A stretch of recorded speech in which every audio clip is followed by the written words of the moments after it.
হুমকি ফুমকি দিয়ে আমাদের কাছে কোনো কাজ হবে না। আমরা 34 বছর ধরে হুমকির বিরুদ্ধে দাঁড়িয়ে সিপিএমের বিরুদ্ধে লড়াই করেছি, সৌগত রায়ও করেছি।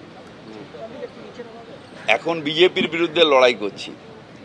একটা গুলি করে মারবে কি করবে না আমরা এই পরোয়া করি না। সিপিএম আমলে আমাদের 50,000 ছেলে মারা গেছে। বিজেপি যদি আমাদের খুন করে বাইরের গুন্ডা নিয়ে এসে তাতেও আমরা অন্যায়ের বিরুদ্ধে লড়াই ছাড়ব না। মমতা ব্যানার্জির নেতৃত্বে অন্যায়ের বিরুদ্ধে লড়াই করব। জয়ন্ত সিং এবং তার গ্যাংয়ের বিরুদ্ধে একের পর এক অত্যাচারের ভিডিও প্রকাশ্যে এসেছে। আর এবার যাবতীয় দায় ঝেড়ে ফেলে পুলিশের কোর্টেই বল ঠেললেন সৌগত রায়। চাপে পড়ে জনপ্রতিরোধের দাওয়াই দিচ্ছেন দমদমের তৃণমূল সাংসদ। তিনি বলছেন দুষ্কৃতীদের বিরুদ্ধে পুলিশকে কঠোর ব্যবস্থা গ্রহণ করতে হবে। আমেরিকা ইতালিতে কি মাফিয়া নেই? কড়া ব্যবস্থা নিলে এদের নিয়ন্ত্রণ করা সম্ভব বলছেন সৌগত রায়। এলাকায় প্রভাব খাটাতে অনেকে জয়ন্তদের মদত দেয়। জয়ন্ত সিং এর বিরুদ্ধে মানুষ রুখে দাঁড়িয়েছেন। জনপ্রতিরোধ গড়ে তুললে দুষ্কৃতীরা কিছু করতে পারবে না মন্তব্য সৌগত রায়।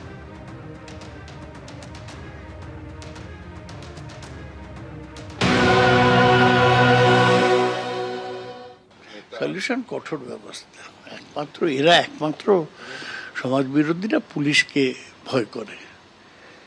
পুলিশ করা ব্যবস্থা নিলে এবং কঠোরভাবে আইন প্রয়োগ করলে নিয়ন্ত্রণ হয়ে যায়। কত জায়গা নিয়ন্ত্রণ, ভাটপাড়া কত ডিস্টার্ব ছিল। মনোজ ভার্মা যখন ছিল ভাটপাড়াকে শান্ত করে দিল।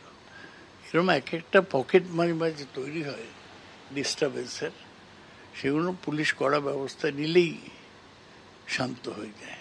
এ তো সাম্প্রতিককালে আপনি দেখেছেন, এটা পুলিশের পক্ষেই করা সম্ভব। পারছে না আমি পুলিশ আগে এটা তো ফোকাসড হয়নি। তার ফলে একটা ধরুন ব্যারাকপুর কমিশন, সেই বীজপুর থেকে বরানগর পর্যন্ত ইন্ডাস্ট্রিয়াল এলাকা, ঝামেলা লেগেই আছে। তাই একটা কোনায় কোথায় কে জয়ন্ত সিং কী করছে কেউ অত খবর রাখেননি। এটা যখন বাইরে বেরিয়ে এলো তখনই পুলিশ তৎপর হলো। 14টা বিধানসভা কেন্দ্র এই এলাকার মধ্যে, সোজা নয় তো। জনসচেতনতা যত বাড়বে তত নেতারা হাত সরিয়ে নেবে এই সমাজ বিরোধীদের থেকে। যেমন এই যে জয়ন্ত সিং এর ঘটনায় স্থানীয়ভাবে বিক্ষোভ হয়েছে, মানুষ প্রতিবাদ করেছে, এইগুলো হলেই ভালো হবে। মানুষের রুখে দাঁড়াতে হবে সমাজ বিরোধীদের অত্যাচারের বিরুদ্ধে। পুলিশকে তার কাজটা করতে হবে। সেই জনপ্রতিরোধ গড়ে তুললে সমাজ বিরোধী কিছু করতে পারবে না। হেমেন মণ্ডলের মতো সমাজ বিরোধী এলাকা ছেড়ে পালিয়ে সল্টলেকে আর কৌরিবাড়িতে যায় না। মানুষের প্রতিবাদ সবচেয়ে বড় ব্যাপার।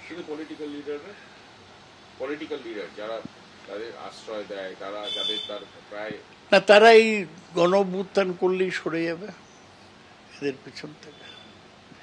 পলিটিক্যাল লিডাররা তো দুটো কারণে করে, এখন আর ভোটে এদের লাগে না। তার কারণ সেন্ট্রাল ফোর্স আসার পর ভোটের দিনে কারোর কিছু করার সুযোগ থাকে না। কিন্তু এই এলাকায় একটু প্রভাব রাখতে অনেকে এদের মদত দেয়, ব্যাক করে, সেটা আর অতটা লাগবে না। ভোটের জন্য লাগছে না, আর এলাকায় যদি মানুষ বিরুদ্ধে চলে যায় তাহলে আর করবে না, সেই দিকে এগোচ্ছে। সুতরাং আমেরিকায় কি মাফিয়া নেই? তাদের সঙ্গে পলিটিক্যাল যোগ নেই? ইটালিতে নেই?